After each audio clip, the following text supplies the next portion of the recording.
You clicked on this video because you wanted to see is less than inf is greater than the most expensive watch collection owned by a billionaire. Is less than inf is greater than inf. Not rumors. Not guesses. Alright. This is where you'll actually see it. Piece by piece. In all its glory.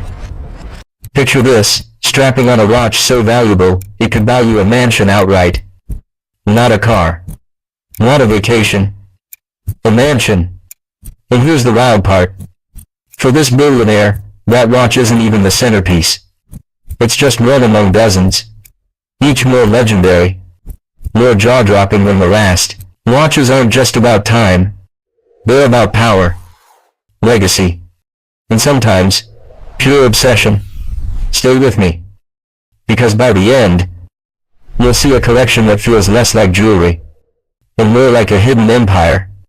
In the final watch, you won't believe what it's worth. Compared to the $50 million monsters we'll show later, these watches are times small. But here's the truth. Even the cheapest piece in a billionaire's collection still costs more than most houses. This is where the journey begins. In true acquisitions, the kind of watches billionaires pick up first, before diving into the ultra-rare or diamond-encrusted beasts. Take the Rolex Daytona, the Paul Newman, a watch born on the racetrack, and now selling at auctions for prices that defy gravity. Or the Audemars Piguet Royal Oak, a design revolution, a signal of wealth and status you can spot across a room. And of course, the Omega Speedmaster, the Moon Watch. A watch that's not just history. It went times to the moon. So here's the question. If you had unlimited money, would you start with heritage icons like these? Or skip straight to diamond-studded royalty? The ocean has always been a frontier that resists control. It swallows empires, wrecks ships, and buries secrets deeper than any vault.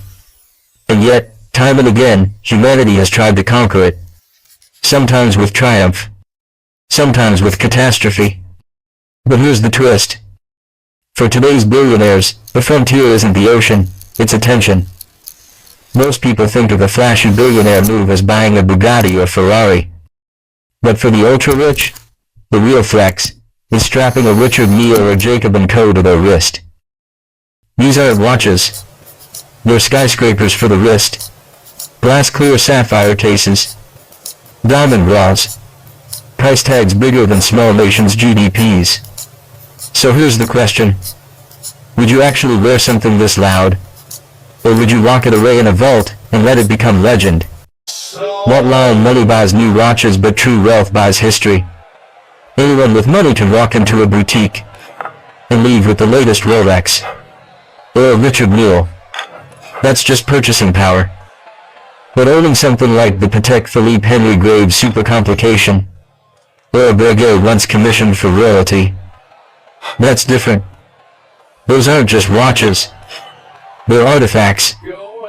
They carry stories of kings, of bankers, of world records, of centuries of craftsmanship. So here's the meaning. Money equals access to what's available today. But wealth equals access to time itself. Owning objects that carry history, legacy, and cultural weight. And that's why these pieces matter. They're not just expensive. They're preserved chapters of human history. The emotional angle is reverence. Because the truly wealthy don't just buy things. They keep history alive.